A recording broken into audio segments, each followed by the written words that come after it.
that's why they didn't want us to know. And this is why the President of the United States has got to declassify the information we've been asking for. If he doesn't declassify it, he's going to let these criminals, this criminal activity and fraudulent behavior, people are going to get away with it if this information is not declassified so that all the American people can see. That's a big request and a strong warning. Yes, I agree absolutely. I'm really calling on President Trump to declassify it. If there's one or two specific items that he thinks might be damaging to a foreign ally, and I've gone through these documents, almost all of them myself, I don't see anything in there that's going to damage us in any way. The only one's going to be damaged is the reputations of certain people at the F.B.I. and the Justice Department for the way this investigation's been conducted. No, I think it's important for the president, not just for his own good, and it is going to be for his good because it'll show really the baselessness of this investigation, but also for the American people to see the abuses that were carried out at the highest levels of government. And those abuses have to be corrected. Because as President Trump today, it can be a Democratic president in 8 years or 6 years or whatever. The fact is that no president and no candidate for the presidency should be subjected to this type of conduct which was done here. So yes, I am calling on the president to declassify those documents as quickly as possible. Oh, well, what do you think is going to happen? Do you think he's going to? I hope so. I mean, I certainly hope so. The president had ordered this several weeks ago, and then apparently some of the people in the FBI, the Justice Department, told him that it could cause damage, and he gave it to the Inspector General to look at. I just hope the Inspector General does that very quickly, gets back to the president, or the president tries to move that along and declassifies it. Congressman, he's on Air Force One right now with the Deputy Attorney General of the Justice Department, Rod Rosenstein. I mean, what do you think the conversation is there? Again, I don't even want to speculate, but hopefully they're watching Fox News right now.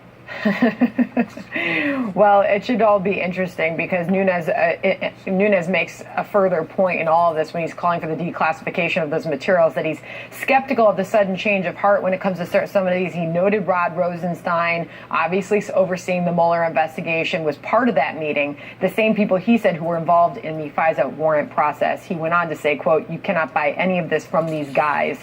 So that is the news. Pete King, thank you very much for coming on, Congressman, and reacting to it.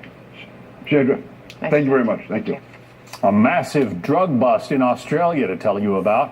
How investigators there tracked down a gang of smugglers. Plus, what started as a celebration ends in tragedy when a limo careens off the road, killing 20 people. It's a tragic story involving multiple family members. Loud bang, and then I heard screaming. I walked up and I could see this large van, very unusual looking vehicle for out here in Schoharie, in the bushes and really wrecked. 500 kilos is a significant amount to take off the street. So yes, it does put a dent in it.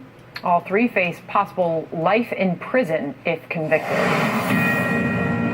20 fatalities. It's just horrific.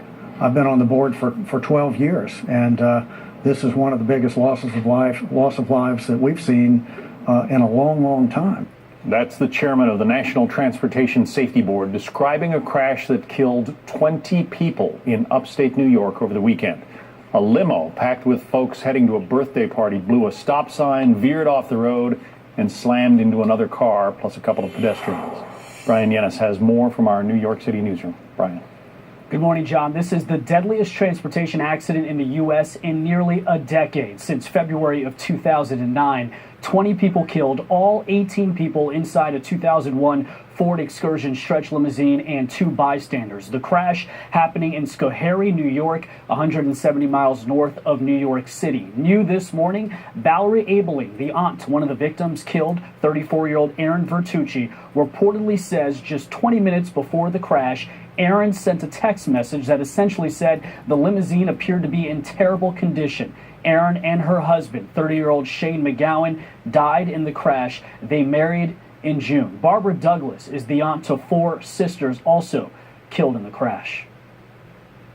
They were fun-loving. They were wonderful girls. They'd do anything for you, and they were very close to each other, and they loved their family. They loved their parents.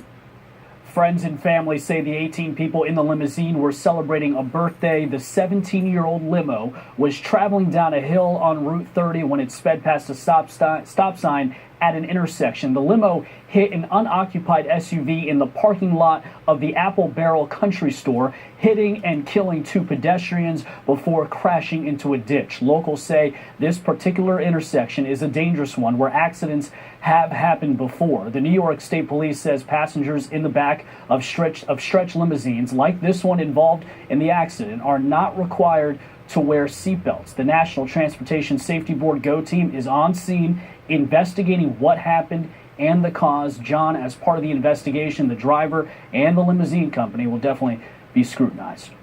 John. What a sad story. Brian Yennis. Thank you, Brian. The Supreme Court's newest Associate Justice, Brett Kavanaugh, gets right to work tomorrow. We'll talk about the cases he will be hearing first with one of his former law clerks. Plus, Secretary of State Mike Pompeo citing progress on his 4th visit to North Korea. What the North is now agreeing to do ahead of a second potential summit with President Trump. But I think good things happen. No more missile testing, no more rocket testing, no more nuclear testing. Do you know which investment could be your